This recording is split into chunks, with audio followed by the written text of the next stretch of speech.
Hi, and welcome to this episode of John's Model Kit Review. Today, we are looking at Hasegawa's classic 1/48 scale Kawasaki Ki100-I Koh, and this Tony is from the 244th Flight Regiment. It is Hasegawa kit number 09439. In this in-process model kit review, we're going to take a look at what comes in the box. We're going to look at the instructions for the kit. We will also look at the fit of some of the major components. We will take a look at the surface detailing on the exterior of the kit. We will also take a look at the detailing on the smaller parts in the interior of the kit. We'll take a look at the parts that comprise the engine.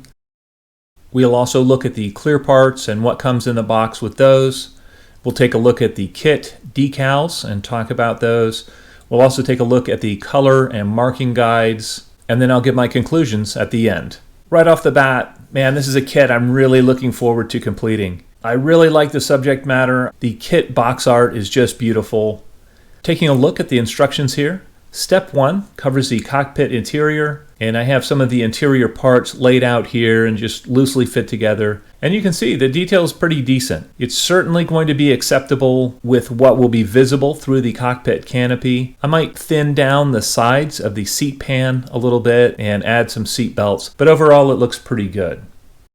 Step 2 covers the interior sidewall detail and mounting that in the fuselage. And these parts also look really good. I like the fact that it has nice detail, but a pretty low parts count. It's really going to look good once it's detail painted.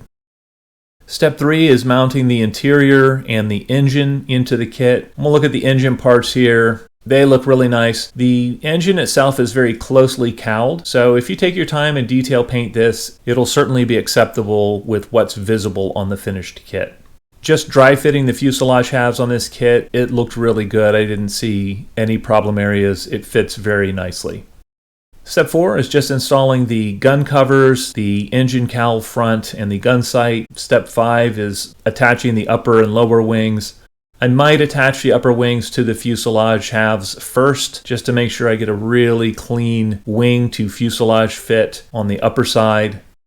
Step 6 is just attaching the tail planes and the wing to the kit. The detailing on the wings themselves is a little bit sparse. Thankfully, what is there is very consistent. It's nicely engraved panel lines. There's a nice bit of fabric detail on the ailerons. The tail planes are also a little bit on the plain side, but what is there looks really nice and it'll detail out nicely in the end. Steps 7, 8, and 9 cover the landing gear and assembling the fuel tanks if you want to add those.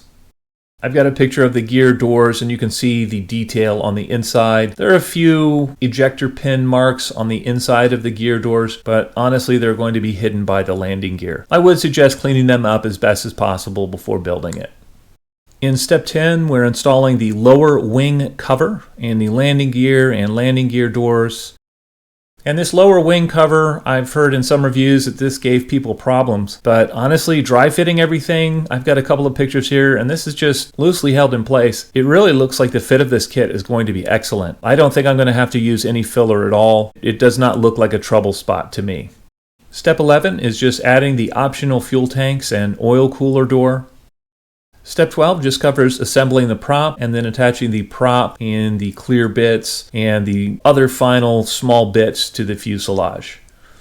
Taking a look at the clear parts here, it's a single piece canopy. It seems like they have a little bit of a haze to them. I think that's probably a mold release agent, kind of like a grease on there that needs to be washed off. The canopy framing is very thin, very petite, and so I would highly suggest masking this one with Scotch tape so you can see the very faint framing through the tape and make accurate cuts. One interesting thing with the clear parts, the landing light and gun sight come on a sprue with a Ki-61 canopy. So you get an extra Ki-61 canopy with this kit. Looking at the marking and painting guide, there are two options. The first marking option is for a 3rd Squadron 244th Flight Regiment in Kofu Airfield in 1945.